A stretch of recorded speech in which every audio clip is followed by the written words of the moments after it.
Tonight's Chiefs game has Kansas City restaurants hopeful for some business. Despite coming off a Super Bowl win, restaurants and bars, they have not been as packed as usual due to the pandemic. We're joining Abigail James now. She's live this morning on the plaza.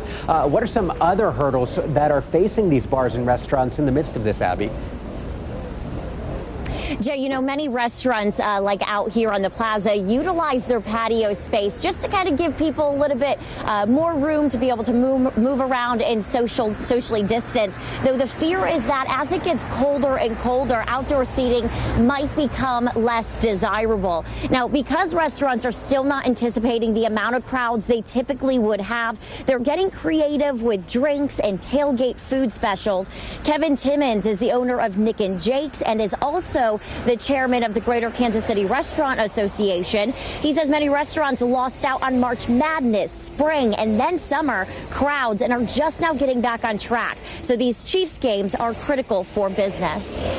And even though we've got it back, we can only allow so many people in the building at a time. So it's exciting that, sports is here, it's real, and a 4 o'clock game really kind of spreads the entire night out.